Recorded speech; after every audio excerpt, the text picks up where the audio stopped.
ये कर्नल की बीवी वाला वाक़या जो आज हुआ है, इस पे दो किस्म के लोग सामने आएंगे। एक वो जिनको खामा में फ़ौज से हसद भी है, नफ़रत भी है, अपनी पुरानी भड़ास भी निकालेंगे। और दूसरा तबका वो है जो फ़ौरन पॉलिश और ब्रश उठा के ना, समझ गए होंगे आप लोग। मैं एक न्यूट्रल एनालिसिस करना चाहता हूँ। मेरे वालिद साहब ब्रिगेडियर रिटायर्ड हैं, और मुझे याद है कि जब हम लोग कोयटा में होते थे तो कई ऑफिसर्स के बच्चे जीप्स में भी जाते थे, अच्छी गाड़ियों में भी जाते थे, और अब्बा जी हमें ज़बरदस्ती 2.5 टन में भेजा करते थे। वो एक ट्रक होता है, और कोयटा की सख्त सर्दी में वो ठंडी हवा जब आती है ना, तो इंसान का मुंह फट रहा होता है। और मुझे याद पड़ता है अम्मा वैसलीन थोप थोप के हमारे मुंह पे लगाती थी कि इसका मुंह बच जाए। एनी हाउ, जब हम पूछते थे कि बाकी ऑफिसर्स के बच्चे तो इतने अच्छे तरीके से जा रहे हैं, आप हमें क्यों खामा में भेज रहे हैं। हाँ, कुछ ऑफिसर्स के बच्चे 2.5 टन में हमारे साथ भी जाते थे। तो अबू जी कहते हैं, पुत्र ये जब आप प्रैक्टिकल लाइफ में आओगे तो आपको अंदाज़ा होगा। फिर एक चीज़ जो मैंने थोड़ी सी मुनफरिद पाई अपनी तरबियत में, वो ये थी कि जब भी कोई जवान या कोई बंदा काम के लिए, बिलखसूस हमारे ज़्यादा इलाके के लोग आते थे किसी न किसी काम काज के लिए वालिद साहब से मिलने के लिए, तो अब्बा जी, ये नहीं कि मैं किसी कुर्सी पे बैठा हुआ हूँ या किसी दफ्तर में हूँ, वो खड़े होते, दरवाजे तक जाके उससे रिसीव करते। कोई बुज़ुर्ग होता था उससे पंजाबी में उसी लैंग्वेज में, कोई पठान होता था तो कोशिश करते थे मेरी वालदा क्योंकि पठान है तो पश्तो में थोड़ी बहुत बात कर लें।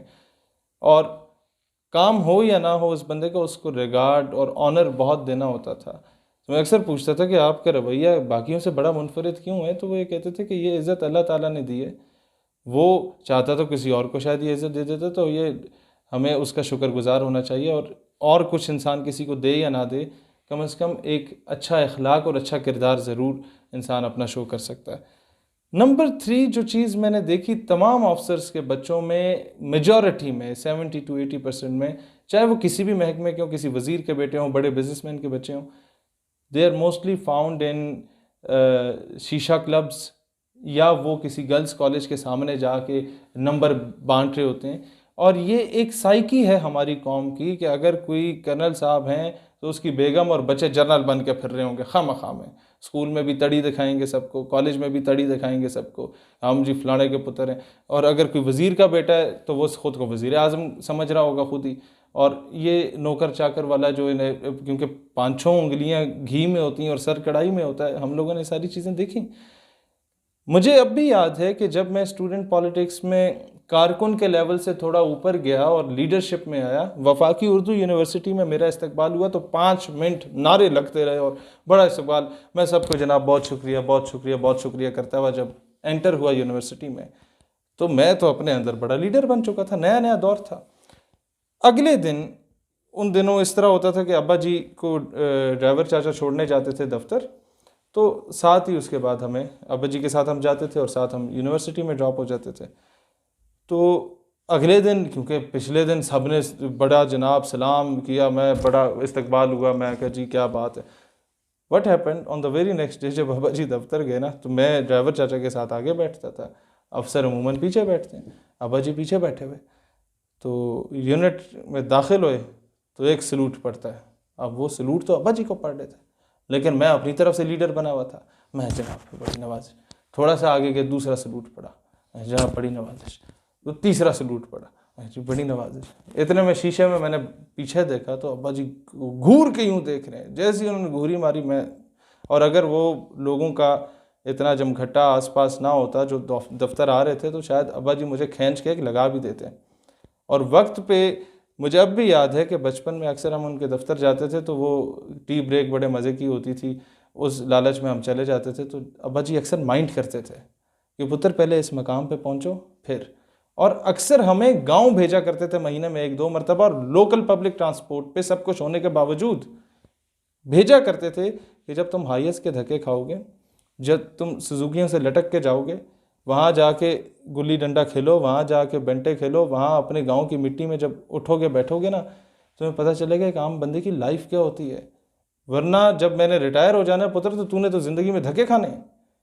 तो मैं समझता हूँ कि हमारे अगर सिर्फ अफवाज की बात की जाए तो ऑफिसर्स और जवान बॉर्डर पे बेचारे जाके शहादतें दे रहे होते हैं, और यहाँ पर बच्चे जो हैं वो बिगड़ रहे होते हैं, क्योंकि तरबियत का जो एलिमेंट है वो बहुत कम पाया जाता है, क्योंकि वो फोकस नहीं कर पाते बच्चों पे।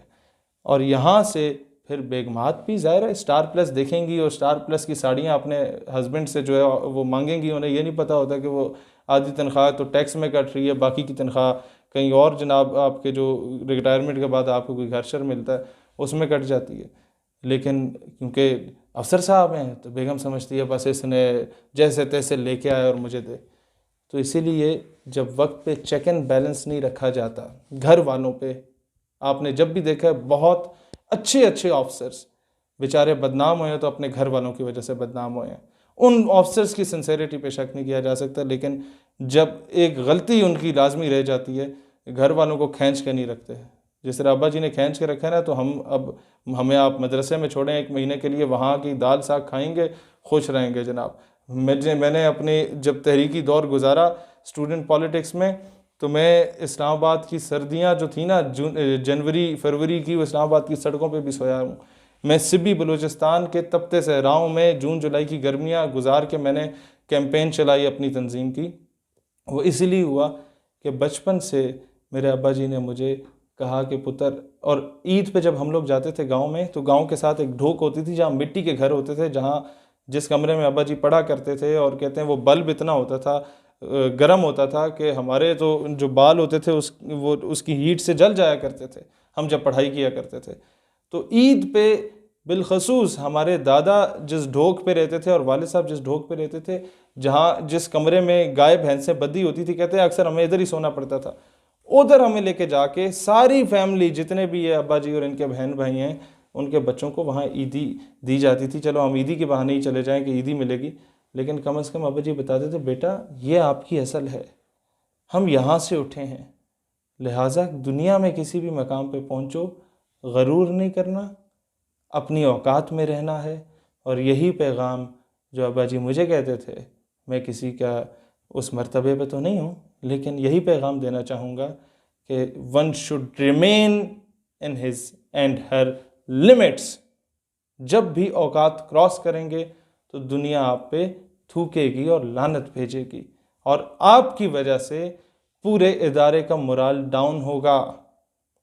इसीलिए मैं कौम से भी कहता हूँ, रिक्वेस्ट करता हूँ, अफवाज पाकिस्तान का मोराल हाई रखें, और ये भी कहता हूँ कानून नाफिज करने वाले इदारों से कि इस औरत ने जो हरकत की, वो जो बेचारा वहाँ पर पुलिस का बंदा था या कोई सूबेदार साहब थे, उनके साथ जो बदतमीज़ी की, उनको कड़ी से कड़ी सज़ा उस खातून को मिलनी चाहिए। और अगर ये सज़ा नहीं मिलती या माफ़ीनामा FIR के साथ अटैच कर दिया जाता है और प्रेशराइज़ करके वो माफ़ी कबूल कर लेता है, तो फिर ये रवायत बरकरार रहती है। लिहाजा समझदार के लिए इशारा काफ़ी। अल्लाह इस्लाम और पाकिस्तान का हामी नासिर, और पाकिस्तान हमेशा जिंदाबाद।